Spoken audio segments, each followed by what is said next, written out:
Hi everyone. So December 2025 attempt के लिए we have remaining like less than 1 month. ठीक है, अब ये जो रिमेनिंग डेज है उसको हमको इफेक्टिवली यूटिलाइज करना है. ऑब्वियसली अब हम लोग को टेक्निक पे फोकस करना होगा रादर देन कोई नया टॉपिक स्टार्ट करने से अच्छा जो पढ़े हैं उसको अच्छे से we need to have a confidence on that topic, है ना.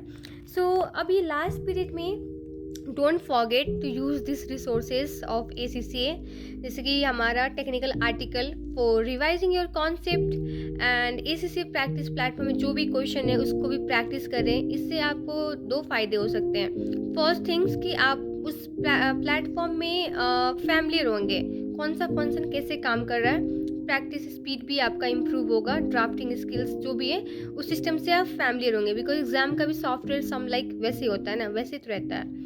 और आपको लाइक आफ्टर वो क्वेश्चन करने के बाद उस क्वेश्चन से रिलेटेड एग्जामिनर रिपोर्ट भी होते हैं. So try to analyse your answer और वो एग्जामिनर रिपोर्ट को भी रीड करें. व्हाई? बिकॉज एग्जामिनर रिपोर्ट में ना common mistake of the student highlight किया रहता है उस पर्टिकुलर अटेम्प्ट का. सो इससे आप क्या होगा, यू विल बी अवेयर और फ्यूचर में वो मिस्टेक में नहीं रिपीट करना है. We need to avoid. ठीक है, so we will be prepare in the advance. वो मिस्टेक हम लोग को रिपीट नहीं करना है. ठीक है. And then third, mock available होगा, प्री मॉक, उसको भी in discipline way we need to give. इससे क्या होगा, हम लोग देखेंगे कि टाइम मैनेजमेंट हो रहा है कि नहीं. बिकॉज फेल होने का reason it does not mean कि हम लोग ने कॉन्सेप्ट नहीं पढ़ा, हमारी पढ़ाई में कुछ कमी रह गई. There could be other possible reason as well. किसी का क्वेश्चन छूट जाता है, आता रहता है, फिर भी छोड़ के आते हैं, राइट, बिकॉज टाइम मैनेज नहीं हुआ. So time management is also very important. So आप प्री मॉक को टाइमर लगा लो मॉक के अकॉर्डिंग. और आई थिंक अब टाइमर भी अवेलेबल है, आई थिंक अब recent updated ACCA practice platform वाले में. सो आप एक डिसिप्लिन वे में दो, राइट, विदाउट एंड चीटिंग. एक डिसिप्लिन में जैसे प्रॉपर एग्जाम देते हैं वैसे बैठ के देना है. ओके. और एक और डॉक्यूमेंट है ACCA का, read the mind of examiner. ये सब सब्जेक्ट के लिए अवेलेबल है. लाइक अगर आप PM के लिए रेफर कर रहे हो, जस्ट गूगल पे जाओ और टाइप करो read the mind of examiner PM. अब यहाँ पे क्या है, इस डॉक्यूमेंट में 2 कैंडिडेट का आंसर दिया हुआ है.